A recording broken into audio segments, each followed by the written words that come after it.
आपल्याच नवऱ्याशी त्या नंदिनीसाठी भांडत आहे. पण एवढं बरं आहे की दादाने काही माझी बाजू सोडलेलीच नाहीये. अगं मी त्याला ब्लॅकमेल केलं ना काल.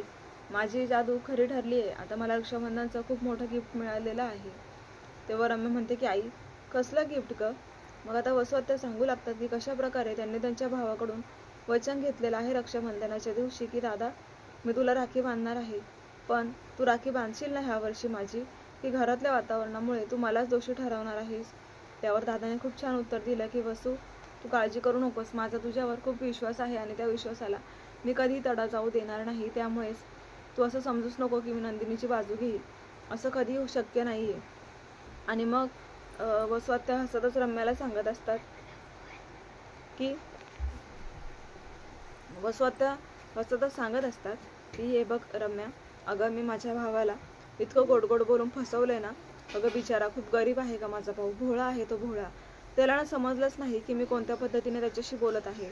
त्याला फक्त इतकंच कळालं की मी खचलेली आहे आणि त्याने मला साथ द्यायचं म्हणून डायरेक्ट वचनच दिलं की वसू मी तुला कधी धोका देणार नाही आणि नेहमी तुझ्यावर विश्वास ठेवेल.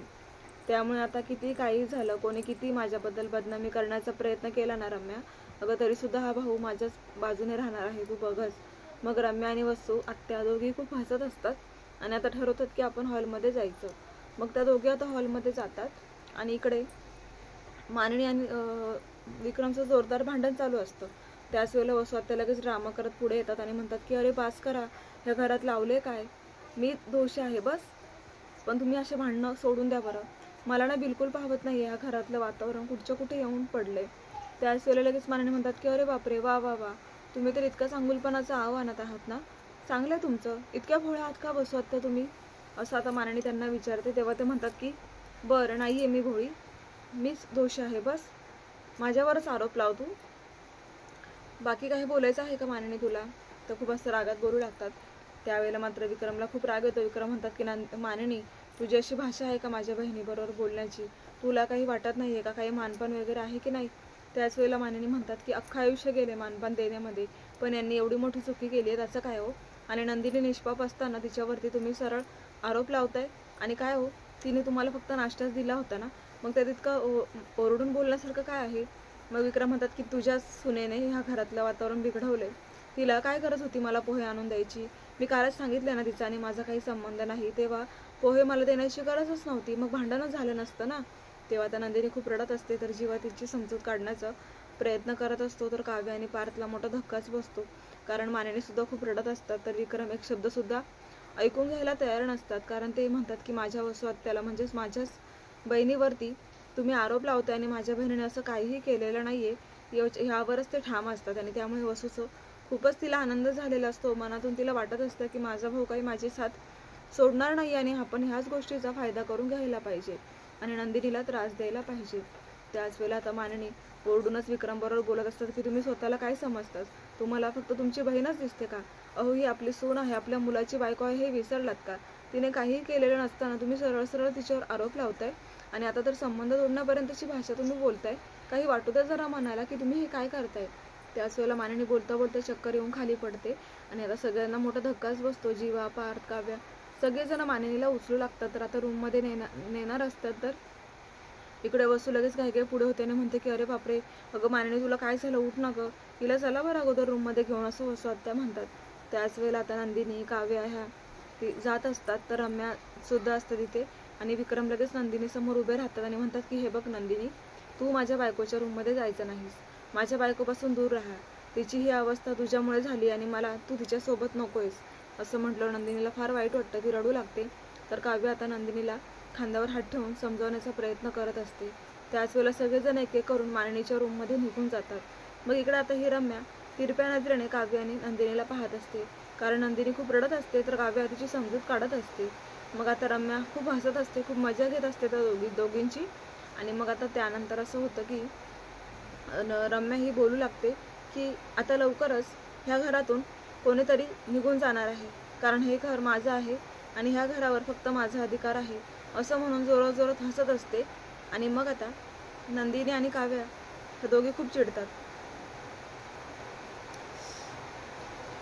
नंदिनी आणि काव्या खूप चिडतात, तर काव्या लगेचच आता मागे वळून पाहते, कारण तिला रम्याबरोबर भांडायचं असतं.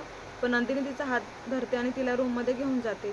तेव्हा रम्या लगेच म्हणते की आता रूममध्ये चाललेले आहात, पण उद्या तुम्हाला लवकरच घरामधून सुद्धा असंच निघून जायचं आहे. मग काव्याचा खूप संताप झालेला असतो, पण आता ते रूममध्ये जातात दोघीजणी.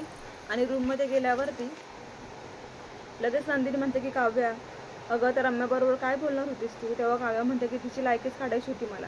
ताई अगं कशी बोलली बघितलं ना, काय हसत काय होती ती, आणि त्यांचं ना खरं रूप समोर यायलाच पाहिजे. हे बघ नंदिनी, तुला ते जमणार नाही मला माहिती आहे, पण मी काव्य आहे काव्या, आणि मी खूप खमकी आहे. मला ह्या गोष्टी जर निस्तरायच्या असतील ना, तर माझ्यासारख्या काव्यालाच पुढाकार घ्यावा लागणार आहे. मला माहिती आहे तू काही करू शकत नाही यांचं वाईट, पण मला वाईट करायला वेळ नाही लागणार ताई. तेव्हा आता तुला माझी मदत हवी की नाही, हे बघ तू काव्य बनून जा. आणि मग नंदिनी म्हणत असते की हे बघ काव्या, तुला माहिती आहे का, राग शांत करायला तू कसं काउंटिंग करायची, 10, 9, 8, 7. तेव्हा काव्या म्हणते की थांब ताई, आता हे काउंटिंग नाही होणार, मला माझं खरं रूप घरच्यांना दाखवावंच लागेल. कारण वसू आत्या आणि रम्या जरा जास्तच करताय आणि मला हे चालणार नाही. राग कमी नाही तर मला यांना यांची जागा दाखवायचीच आहे. त्याच वेळेला नंदिनी म्हणते की अगं पण इतकं संताप करून, इतकी चिडचिड करून तू जाणार आहे का तिथपर्यंत? आणि आपल्याला जर विजय मिळवायचा असेल तर तुला नंदिनी व्हावं लागेल, कारण नंदिनी ही शांत राहून दिलेला शब्द पूर्ण करण्यामध्ये फार एक्सपर्ट आहे. उगाच असं बडबड करून, एखाद्याचा अपमान करून, हे असं माझ्या राशीत नाही ना पटत. त्याच वेळेला काव्य म्हणते की नंदिनी, तू काव्य होऊन बघ, मग तुला समजेल की काय असतं हा स्वभाव. माझा स्वभाव जरी कडक असला ना, तरी तू हे विसरू नकोस की मला सत्य समोर आणायला फार काही वेळ लागत नसतो.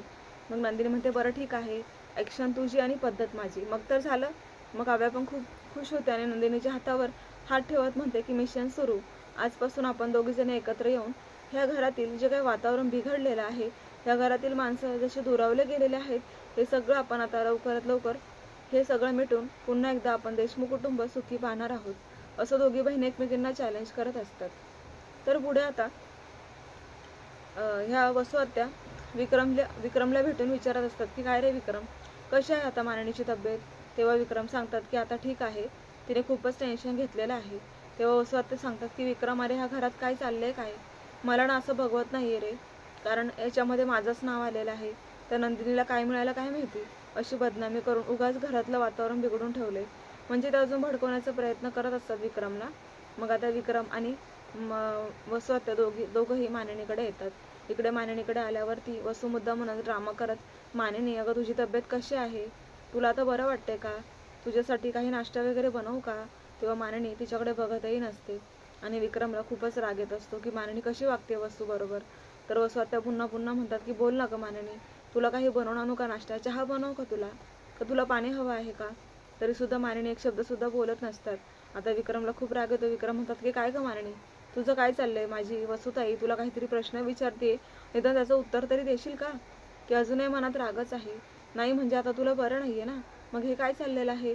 तेव्हा आता विक्रम खूपच उद्धटासारखं माननीबरोबर बोलतात. लगेचच आता वसू आत्या म्हणतात की जाऊ दे ना विक्रम, कशाला डोकं लावतेस, मला काही तुम्ही भांडावं असं वाटत नाहीये, शांत हो बरं अगोदर, जाऊ दे मीच जाते इथून, जाऊ दे. असं म्हणून आता ह्या वसू आत्या बाहेर निघून जातात. तर आता माननी ही रागाने विक्रमकडे पाहू लागते. तर तिथे आता जीवा आणि नंदिनी दोघं एका रूममध्ये त्यांच्याच रूममध्ये गप्पा मारत असतात. नंदिनी रडत असते तर जीवा तिला रुमाल देतो. तर नंदिनीने आज तो रुमाल घेतलेला आहे. आता रुमाल घेतलेला आहे म्हटल्यावरती लगेच जीवा तिला म्हणतो की थँक्स नंदिनी. नंदिनी म्हणते की कशाबद्दल? तेव्हा जीवा म्हणतो की तू आज रुमाल तरी घेतला. मग आता नंदिनी पटकन विचारते की माननीची म्हणजे काकूंची तब्येत कशी आहे? तेव्हा जीवा म्हणतो की ठीक आहे, पण मला ना खूप वाईट वाटतंय नंदिनी, बघ ना बाबांनी तुला माननीच्या रूममध्ये जाण्यापासून अडवलं. खरंच बाबाने असं नव्हतं करायला पाहिजे. तुझी काय चुकी आहे ग नंदिनी, तरी सुद्धा माननीच्या रूममध्ये तू यायचं नाहीस असं बाबांनी का ठरवलंय हेच मला समजत नाहीये. मग नंदिनी म्हणते की असू द्या, काही हरकत नाहीये, हा फोटो बघा ना. मग आता माननी आणि विक्रमचा एकदम रोमॅन्टिक वाढदिवसातील फोटो नंदिनी पाहत असते आणि तिला खूपच रडू येतं. ती म्हणते की हा फोटो बघा आणि आजचं त्या दोघांमधलं प्रेम बघा. माझ्यामुळे त्या दोघांमध्ये इतका दुरावा आलाय की मला ते पाहवत नाहीये. ॲनिव्हर्सरीच्या दिवशी बाबा आणि आईंच्या चेहऱ्यावर किती वेगळाच आनंद होता ना, आणि दोघांमधलं बॉन्डिंग, ते प्रेम पाहून खरंच मला जलद झालं की आमच्यामध्ये 1 महिना झालाय लग्नाला, तरी सुद्धा आम्ही कधी असे प्रेमाने एकमेकांच्या नजरेत घालून पाहिलं नाही. आणि यांच्या ह्या वयात सुद्धा इतकं प्रेम आहे आणि आता हे प्रेम कुठच्या कुठेच विस्कटलेलं आहे आणि याला जबाबदार मी आहे. जीवा, मला ना खूप त्रास होतो कारण त्यांचं असं दुरावा मला नाही पाहावं. तेव्हा जीवा म्हणतो की नंदिनी, तू स्वतःला बिलकुल त्रास करून घेऊ नको. आई आई आई आणि बाबांमधला गैरसमज दूर झाल्यावरती ते पुन्हा एकत्र येतीलच. आणि तुला जर काही मदत हवी असेल तर मी तयार आहे तुला मदत करायला. तेव्हा नंदिनीला खूप जीवाजीव येतो, कारण तिला सपोर्ट करणारं कोणीतरी भेटलेलं असतं. तितक्यातच आता नंदिनी रडताना तिच्या डोळ्याची पापणी हळूच अशी डोळ्याच्या खाली आलेली असते. जीवा ते पाहतो आणि नंदिनीला म्हणतो की डोळे जरा बंद कर आणि परत उघड. मग आता ती तसं करते आणि म्हणते की काय हो, काहीही काय सांगताय मला. जीवा म्हणतो की ती पापणी हातावर घे आणि हात असा उलटा करून डोळे बंद करून ती फूक मार. पण फूक मारण्या अगोदर तू एक विश माग, कारण जर ती तुझी ती जो काही केस आहे ना तो उडाला ना तर इच्छा पूर्ण होते. मग नंदिनी तसंच करते, पण नंदिनीला आज काहीतरी वेगळंच फील होत असतं. ती खूप लाजत असते. म्हणजे एक प्रकारे ती टेन्शनमध्ये तर आहे, पण जीवाने तिचा मूड जरा असं रिफ्रेश केलेला असतो. तर आता ती तसंच करते, डोळे बंद करून ती पापणी विष मागून फुकते आणि ती पापणी उडालेली असते. तेव्हा जीवा म्हणतो की आता तू मला जी विष मागितलीस ना नंदिनी, ते बघ आता तुझं पूर्ण होईल. आत्ता म्हण किंवा थोड्या दिवसांमध्ये म्हण, पण ते पूर्ण होईल हा, असं म्हणून तो तिला चॅलेंज करत असतो. तेव्हा आता नंदिनी आणि जीवा एकमेकांकडे पाहतात. तर इथे आता टायटल सॉन्ग प्ले झालेलं आहे, कारण जीवा तिला ज्या प्रकारे सपोर्ट करतोय, हेल्प करतोय, त्याचं नंदिनीला खूपच कौतुक वाटू लागतं. तर प्रेक्षकांनो, आता काव्य ही माननीच्या रूममध्ये येते. माननीची काळजी करण्यासाठी ती गेलेली असते.